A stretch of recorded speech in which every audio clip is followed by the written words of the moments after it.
যোৰহাট জিলাৰ শলমৰা অঞ্চলৰ মজিয়াভেটি গাঁওখনৰ দুইফালে ভোগদৈ মাথাউৰি ছিঙি যোগাযোগ বিচ্ছিন্ন হৈ থকা অঞ্চলত সদৌ অসম কবি সন্মিলনৰ যোৰহাট জিলাৰ কবিসকলৰ সহযোগত আজি প্ৰথম পৰ্যায়ৰ প্ৰায় 100টা পৰিয়ালক খাদ্যৰ টোপোলা প্ৰদান কৰে।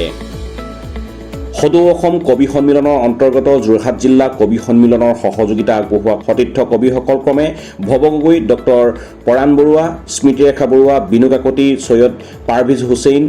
গীতা বৰা, বিজয় কুমাৰ স্বৰ্ণকাৰ, বিকি নেওগ, মামণি দত্ত, জিতা দত্ত, বৰ্ণালী গোস্বামী, নকুল শইকীয়া, ৰিকু ফুকন, জিন্তু ফুকন, পংকজ দাস, নন্দিতা বুঢ়াগোহাঁই, জ্যোতিমণি শইকীয়া, মফিদা বেগম, শেৱালী দত্ত শইকীয়া, তৃষ্ণা ৰাণী, কবিতা বৰদলৈ, তাছলিমা বেগম হাজৰিকা, মিনতী বৰঠাকুৰ, বাবুলী বৰকটকী, ৰূপাঞ্জলি নেওগ আৰু দুলাল বৰুৱা।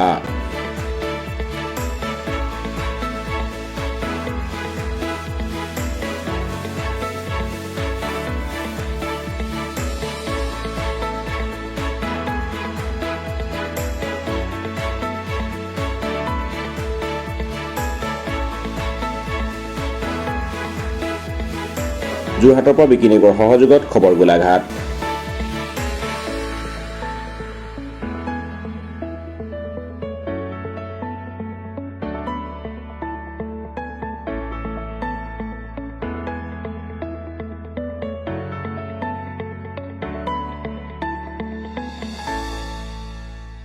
আজি সদৌ অসম কবি সন্মিলনৰ যোৰহাট জিলাৰ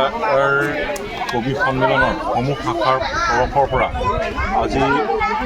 অসমত যি বানৰ দুৰ্যোগ হৈছে, এই দুৰ্যোগৰে যোৰহাট জিলাৰ শলমৰা অঞ্চলৰ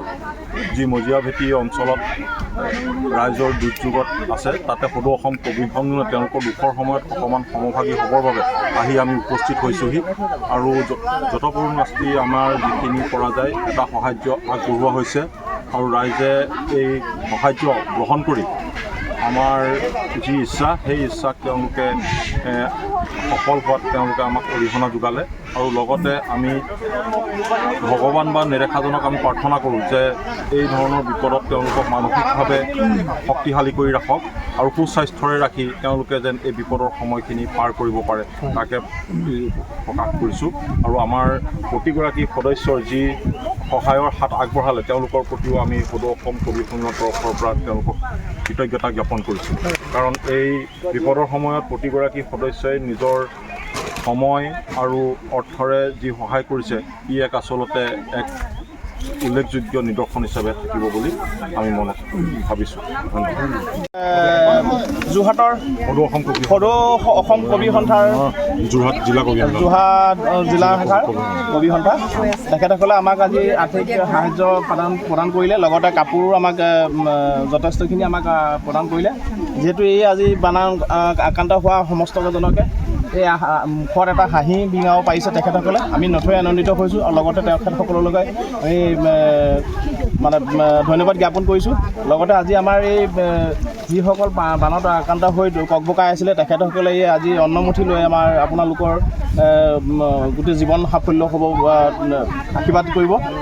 আমাৰ ক'বলগীয়া ইমানে আছিলে, আপোনালোকৰ কাৰণে আমি ধন্যবাদ জ্ঞাপন কৰিলোঁ।